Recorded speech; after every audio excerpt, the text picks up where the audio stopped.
আজকের গল্পের শুরু ১৯৭৫ সাল থেকে, যেখানে একটি অনাথাশ্রমে আমরা কিছু বাচ্চাকে খুব আনন্দ করে খেলতে দেখতে পাই। সেই খেলতে থাকা সব বাচ্চার মধ্যে আমরা লোরা নামের একটি মেয়েকেও দেখতে পাই, যে আজ খুব বেশি খুশি ছিল, কারণ তাকে কেউ দত্তক নিয়েছিল, অর্থাৎ তাকে অ্যাডপ্ট করা হয়েছিল। এরপর দেখানো হয় যে গল্পে ২০ বছর এমনভাবে কেটে যায় যেন এখানে কিছুই ঘটেনি। এখানে আমরা লোরাকে বড় অবস্থায় দেখতে পাই। জানা যায় যে এখন লোরার বিয়ে হয়ে গেছে এবং তার একটি সুন্দর ছেলে সন্তানও আছে। আসলে লোরা তার স্বামীর সাথে মিলে সেই একই অনাথাশ্রমটি কিনে নিয়েছে, সেই অনাথাশ্রমের বাগানটি যেটি আমরা ২০ বছর আগে দেখেছিলাম। আসলে এখানে লোরার একটি পরিকল্পনা ছিল যে এখন সে পৃথিবীর সব বাচ্চাকে দত্তক নেবে এবং কোনো ছেলে বা মেয়েকে তাদের বাবা মায়ের অভাব অনুভব করতে দেবে না। এই কাজে তার স্বামী তাকে পুরোপুরি সমর্থন করেছিল, কারণ সে জানত এই কাজ করার মধ্যে কোনো খারাপ কিছু নেই। কিছু সময় পর যখন তাদের বাড়ির শিফটিং শেষ হয়, তখন লোরা দেখে যে তার ছেলে, যার নাম সাইমন, সে খুব বেশি উদাস হয়ে গেছে। তাই তার মা তার মন ভালো করার জন্য তাকে সমুদ্রের ধারে ঘুরতে নিয়ে যায়। দুজন স্বামী স্ত্রী একসাথে কোথাও ঘুরতে যায় এবং অন্যদিকে তাদের ছেলে সাইমন খেলতে খেলতে এমন এক জায়গায় চলে যায় যেখানে সে কিছু অদ্ভুত অনুভব করতে থাকে, কারণ সে একটি গুহার ভেতরে ঢুকে পড়েছিল। লোরা এবং তার স্বামী যখন সাইমনকে আশেপাশে দেখতে পায় না, তখন তারা চিন্তিত হয়ে পড়ে। কিছুক্ষণ পর সাইমন বাইরে এসে তার মাকে বলতে থাকে যে সে ভেতরে একটি বাচ্চার সাথে খেলছিল, সে আমার সাথে খেলছিল, আজ থেকে আমি তার বন্ধু হয়ে গেছি, তার নাম টমাস। তার সন্তানের এই কথাগুলোতে তারা খুব একটা গুরুত্ব দেয় না এবং তাকে নিয়ে বাড়ির দিকে ফিরে যেতে থাকে। সেই সময় দেখানো হয় যে সাইমন বাড়ি ফেরার পথে শামুকের খোলস অর্থাৎ সি শেলস ফেলে যাচ্ছে, যেন টমাস যদি তার বাড়িতে আসে তাহলে এই সি শেলস অনুসরণ করে তার কাছে পৌঁছতে পারে। এভাবেই দিন কেটে যেতে থাকে এবং সেই কেটে যাওয়া দিনের সাথে সাথে দেখানো হয় যে সাইমনের অবস্থা খারাপ হতে থাকে। খারাপ হবার মানে হলো সে আসলে এমন কিছু জিনিস বা মানুষের সাথে কথা বলতে শুরু করে যাদের দেখা যায় না। এখন এটি কতটা সত্যি এবং কতটা বাস্তব তা আমরা এই গল্পেই জানতে পারব। লোরা এবং তার স্বামী মনে করে যে হয়তো সে তার কাল্পনিক বন্ধুদের সাথে কথা বলে, কারণ এই বয়সে সব বাচ্চাই তাদের নিজের কল্পনার জগতে তৈরি করা বন্ধু বা পুতুলের সাথে খেলে এবং কথা বলে। এভাবেই দিন কাটতে কাটতে একসময় সাইমন লোরাকে তার আঁকা একটি ছবি দেখায়, যেখানে সে ৬টি বাচ্চাকে একটি সারিতে দাঁড় করিয়ে এঁকেছিল। তার মা দেখে যে সেই আঁকায় একটি বাচ্চা খুব অদ্ভুত দেখাচ্ছিল, কারণ তার মুখে সাইমন একটি মাস্ক এঁকে দিয়েছিল। সাইমন তার মাকে বলতে শুরু করে যে এই বাচ্চাটির নাম টমাস এবং এই আমার প্রথম ও সবচেয়ে প্রিয় বন্ধু। সাইমনের মা তখন অবাক হয়ে যায় যখন তার ছেলে বলে যে ওই সব বাচ্চাই আমার বন্ধু এবং তারা এই বাড়িতেই আমাদের সাথে থাকে। কিন্তু তার এমন কথা শোনার পরও লোরা খুব একটা গুরুত্ব দেয় না, কারণ তার মনে হয় সাইমন হয়তো তার কল্পনার বন্ধুদের কথা বলছে, কারণ সে আগেও এমন কথা বলেছিল। এভাবেই দিন কেটে যেতে থাকে এবং একটি বৃষ্টির দিনে পেনগিনা নামের একটি মহিলা তার দরজায় কড়া নাড়ে। এখানে সে লোরার কাছে নিজেকে একজন সোশ্যাল কর্মী হিসেবে পরিচয় দেয় এবং বলতে থাকে যে আমি সাইমনের সম্পর্কে খোঁজ নিতে তোমার কাছে এসেছি। তার কথাবার্তা থেকে এখানে প্রকাশ পায় যে আসলে সাইমন লোরার নিজের ছেলে নয়, তাকেও লোরা দত্তক নিয়েছিল, পাশাপাশি তার এইচআইভিও ছিল। এই বিষয়গুলো নিয়ে লোরার কাছে আসা সেই মহিলা এমন অদ্ভুতভাবে কথা বলতে থাকে যে লোরা খুবই দুঃখ পেয়ে যায়, এমনকি তার রাগও হতে শুরু করে। সেই রাগের মাথায় সে ওই মহিলাকে নিজের বাড়ি থেকে বের করে দেয়। রাতে দেখানো হয় যে লোরাকার বাড়ির বাইরে শেডের দিক থেকে কারোর আওয়াজ শুনতে পায়। যখন সে বাইরে গিয়ে দেখে তখন সেখানে কাউকে লুকিয়ে থাকতে দেখে। এটা দেখে সে কিছুটা হতবাক হয়ে যায়। সে বুঝতে পারে না তার সাথে এমন কেন হচ্ছে। সে তাকে ধরতে যাওয়ার আগেই সে সেখান থেকে পালিয়ে যায়, কিন্তু পরে দেখানো হয় যে সে আর কেউ নয়, বরং সেই পেনগিনাই ছিল। পরের সকালে সাইমনকে একটি গেম খেলতে দেখা যায়। এখানে এসে লোরা যখন এই গেম সম্পর্কে জানতে চায় তখন সে বলে যে এই গেমটি তাকে তার বন্ধুরা শিখিয়েছে। সেই গেম সম্পর্কে বলতে থাকে, বলে যে এই গেমে আমাদের অনেকগুলো ধাঁধা সমাধান করতে হয়। একটি ধাঁধা আমাদের অন্য ধাঁধা সমাধান করতে সাহায্য করে এবং যখন আমরা সব ধাঁধা সমাধান করে ফেলি তখন এর বদলে আমরা একটি বড় পুরস্কার পাই। আর জানো আমাকে কি দেওয়া হয়েছে? এই সব ধাঁধা সমাধান করার পর আমি একটি কাগজ পেয়েছি যেখানে স্পষ্টভাবে লেখা আছে যে আমি তোমার ছেলে নই, তুমি আমাকে দত্তক নিয়েছ, এমনকি আমার এইচআইভিও আছে। আমি খুব শীঘ্রই এই পৃথিবী ছেড়ে চলে যাব, আমি মারা যেতে যাচ্ছি। সাইমনের এমন কথা শুনে লোরা পুরোপুরি ভেঙে পড়ে এবং খুব দুঃখিত হয়ে যায়। যদিও সে সাইমনের যত্ন নেওয়ার ক্ষেত্রে কোনো কমতি রাখছিল না। তাদের অনেক টাকা, প্রায় পুরো বাড়ির সঞ্চয়ই সাইমনের ওষুধে খরচ হয়ে যাচ্ছিল এবং তারা সর্বোচ্চ চেষ্টা করছিল যেন কোনোভাবে এই রোগটি তার শরীর থেকে দূর হয় এবং সে সুস্থ হয়ে ওঠে। যাই হোক, এবারও সে সাইমনকে কিছু বলে না এবং আগের মতো দিন কেটে যেতে থাকে। একদিন তারা তাদের বাড়িতে একটি পার্টির আয়োজন করে। পার্টির সময়ে সাইমন আবার আগের চেয়ে অনেক বেশি দুর্ব্যবহার করতে শুরু করে এবং সেই রাগে লোরা সাইমনকে একটি চড় মেরে দেয়। তার এমন করা মাত্রই সাইমন সেই পার্টি থেকে বের হয়ে চলে যায়। কিছুক্ষণ পর যখন সাইমনকে কোথাও দেখা যায় না তখন লোরা তাকে খুঁজতে খুঁজতে ওপরে চলে যায়। সেখানে সে সাইমনকে কোথাও পায় না, কিন্তু খুঁজতে গিয়ে সে সেই বাচ্চাটিকে দেখতে পায় যার সম্পর্কে সাইমন সবসময় সময় বলতো। মাস্ক পরা সেই বাচ্চা যার নাম টমাস, সে তার কাছে আসে। তাকে দেখে লোরা তার মুখ থেকে মাস্ক খুলতে যাচ্ছিল।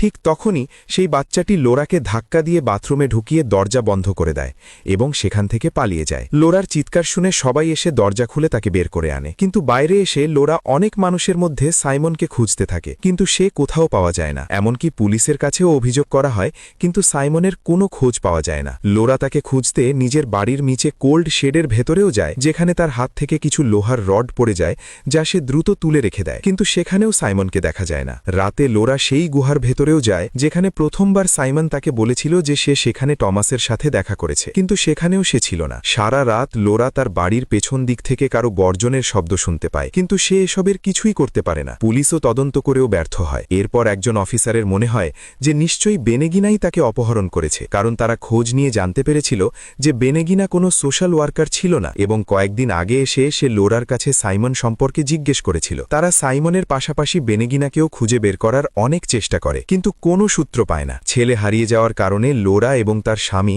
ভীষণ দুশ্চিন্তায় পড়ে যায়। এভাবেই করতে করতে 6 মাস কেটে যায়, কিন্তু এখনও সাইমনের কোনো খোঁজ মেলে না। একদিন লোরা তার অফিস থেকে ফিরে আসছিল, সেই সময় রাস্তায় একটি মহিলার ভয়াবহ দুর্ঘটনা দেখে সে হতবাক হয়ে যায়। একটি গাড়ি তাকে চাপা দিয়ে পালিয়ে গিয়েছিল এবং তার পুরো চোয়াল ভেঙে বিকৃত হয়ে গিয়েছিল। কাছে গিয়ে দেখলে বোঝা যায় ওই মহিলা আর কেউ নয়, বরং বেনেগিনাই ছিল। আর যেহেতু সে সাইমনের নিখোঁজ হওয়ার ঘটনার সাথে জড়িত ছিল, তাই এজন্যই এখন পুলিশ তার বাড়িতে তল্লাশি চালায় এবং সেখান থেকে জানতে পারে যে বেনেগিনা বহু বছর আগে সেই অনাথাশ্রমেই কাজ করত, যেটি এখন লোরা কিনে নিয়েছে, এবং যেখানে তার সন্তানও ছিল, যে আসলে টমাসই ছিল। তার সন্তান মোটেও স্বাভাবিক মানুষ ছিল না। তার চেহারা দেখতে খুবই অদ্ভুত ছিল। সে সাধারণ মানুষের মতো একেবারেই দেখাতো না, তাই টমাস সবসময় তার মুখে একটি মাস্ক পরে ঘুরত। কিন্তু অনাথাশ্রমে দুষ্ট বাচ্চারা তাকে এত বেশি বিরক্ত করেছিল যে সে তার মুখ থেকে মাস্ক খুলতে বাধ্য হয়েছিল, এবং নিজের চেহারা দেখানোর পর সে খুব লজ্জিত হয়েছিল। তাই সে সেখানে থাকতে পারেনি এবং দৌড়ে সেই গুহায় চলে গিয়েছিল, যেটি আমরা গল্পের শুরুতে সাইমনকে যেতে দেখেছিলাম। বলা হয় রাতের সময় সেই গুহার ভেতরে সমুদ্রের ঢেউ আছড়ে পড়ে এবং সেই ঢেউয়ের কারণেই টমাস ডুবে মারা যায়। তার মৃত্যুর পর বেনেগিনা এই বিষয়ে পুলিশকেও জানিয়েছিল, কিন্তু পুলিশ বাচ্চাদের বিরুদ্ধে কোনো ব্যবস্থা নেয়নি। এইসব কথা যখন লোরা জানতে পারে, তখন সে সরাসরি একজন মিডিয়ামের কাছে যায়, এমন একজন মানুষের কাছে যার মানুষের পাশাপাশি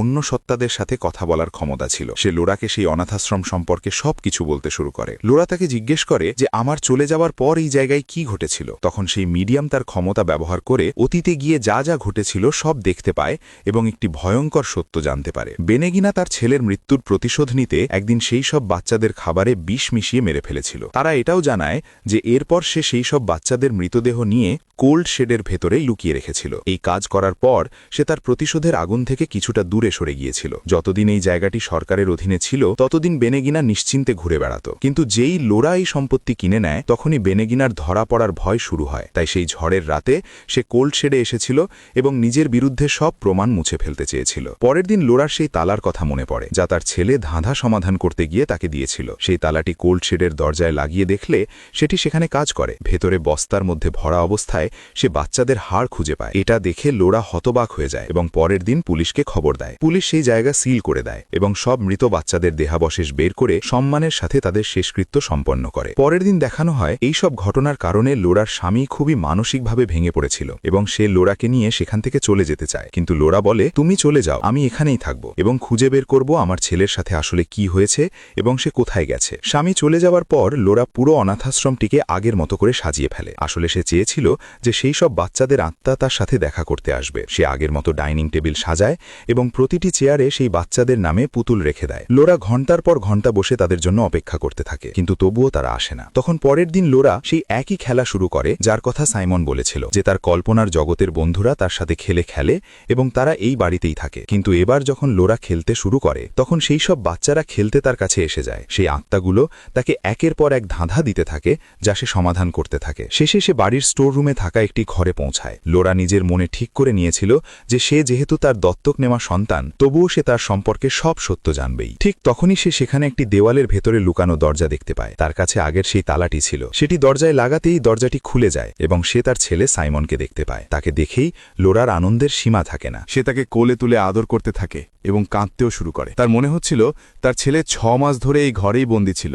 এবং ঘুমিয়েছিল, আর সেই আত্মাদের সাথে থাকতে থাকতে সে বুঝতেই পারেনি বাইরে কত সময় কেটে গেছে। সে সাইমনকে নিয়ে যখন বাইরে বেরোয় তখন দেখে তার হাতে কাপড় ছাড়া আর কিছুই নেই। মনে হচ্ছিল তার সাথে কিছু ভুল হচ্ছে, আর সত্যিই তাই ছিল। আসলে সে যা কিছু দেখেছিল সবই ছিল একটি বিভ্রম। সেই বাচ্চা বা আত্মারা সবই হয়তো তার মনের ভুল ছিল। কিছুটা সামনে গিয়ে সে দেখে সেই মাস্ক পরা বাচ্চাটি মাটিতে পড়ে আছে, ঠিক আগের মতোই মাস্ক পরা। সে ভয় ভয় তার কাছে যায় এবং মুখ থেকে মাস্ক সরাতেই দেখে এটি আর কেউ নয়, সাইমনই, যে কয়েক মাস আগেই এই বাড়িতেই মারা গিয়েছিল। এমনকি তার দেহ 6 মাসে পচে গলে গেছে, সেখানে এখন শুধু হাড়ই বাকি ছিল। এরপর দৃশ্যটি সরাসরি ফ্ল্যাশব্যাকে চলে যায় এবং দেখানো হয় আসলে কিভাবে সবকিছু ঘটেছিল এবং সে কিভাবে মারা গিয়েছিল। সেই একই দিনে যেদিন তাদের বাড়িতে পার্টি ছিল এবং লোরা রাগের মাখায় সাইমনকে চড় মেরেছিল, তখনই সেই আত্মারা সাইমনকে সহায়তা করে এই ঘরে নিয়ে আসে। যখন লোরা তাকে খুঁজতে এখানে আসে, প্রথমে সাইমন লুকিয়েছিল, কিন্তু পরে যখন সে বুঝতে পারে অনেক সময় পেরিয়ে গেছে, তখন সে বের হওয়ার চেষ্টা করে। কিন্তু সে বের হতে পারেনি, কারণ সেই সময় লোরার ফেলে দেওয়া লোহার পাইপ দরজাটি আটকে দিয়েছিল। সে জোরে জোরে তার মাকে ডাকতে থাকে এবং সাহায্য চায়, কিন্তু কেউ তার আওয়াজ শোনেনি। সেই সময় লোরারও বারবার মনে হচ্ছিল কেউ যেন চিৎকার করে কিছু বলতে চাইছে, কিন্তু সে বুঝতে পারেনি যে সেটি তার নিজের ছেলের আওয়াজ। কেউ তার ডাক না শোনায় হতাশ হয়ে সাইমন কিছু করার চেষ্টা করতে গিয়ে সিঁড়িতে পড়ে যায় এবং সেখানেই তার মৃত্যু হয়। বর্তমানে দেখা যায় লোরা তার ছেলের দেহ নিয়ে ওপরে ফিরে আসে। এখানে দেখানো হয় যে লোরা ভীষণভাবে মানসিক আঘাতে ভেঙে পড়েছে। সে প্রথমে তার স্বামীর দেওয়ার লকেটটি সেখানে রেখে কিছুক্ষণ বসে থাকে। সে নিজেকেই দোষ দিতে থাকে যে তার একটি ভুলের কারণে তার ছেলে এই পৃথিবী ছেড়ে চলে গেছে, তাই তারও এই পৃথিবীতে বেঁচে থাকার কোনো অধিকার নেই। এই কারণে সে অনেকগুলো বিষের বড়ি খেয়ে ফেলে, কারণ একটি মা তার সন্তান ছাড়া কিভাবে বেঁচে থাকতে পারে। সে বিষের বড়ি খাওয়ার পর দৃশ্যটি কেটে গিয়ে লোরাকে আত্মাদের জগতে দেখানো হয়। সেখানে সে এই বাড়িতেই তার ছেলে এবং সেই সব আত্মা শিশুদের সাথে থাকে। এখন দৃশ্যটি এমন হয় যে লোরা এখানেই থেকে যায়, কারণ সে তো এটাই চেয়েছিল, অসহায় বাচ্চাদের সেই ভালোবাসা দিতে যা সে নিজে কখনো পায়নি। এই মুভির পোস্ট ক্রেডিট দৃশ্যে দেখানো হয় লোরার স্বামী তার স্ত্রী ও ছেলের শেষকৃত্য সম্পন্ন করছে। এরপর সে একবার বাড়িটি দেখতে আসে, যেখানে সে তার লকেটটিও খুঁজে পায়। ঠিক তখনই সামনে একটি দরজা খুলে যায়, আর এটি দেখে লোরার স্বামী হালকা করে হাসে। তাকে দেখে মনে হচ্ছিল যেন সে বুঝে গেছে এই দরজাটি লোরাই তার জন্য খুলেছে। এভাবেই এই গল্পের সমাপ্তি ঘটে। এমন আরও মুভি এক্সপ্লেনেশন ভিডিও দেখতে নেক্সট কমেন্টে, আর আমাদের ফেসবুকে পেজ সিনেগল্প থেকে দেখলো পেজটিকে একটি ফলো দেও, আর ইউটিউব চ্যানেল সিনে টিউব থেকে দেখলে একটা সাবস্ক্রাইব করিও।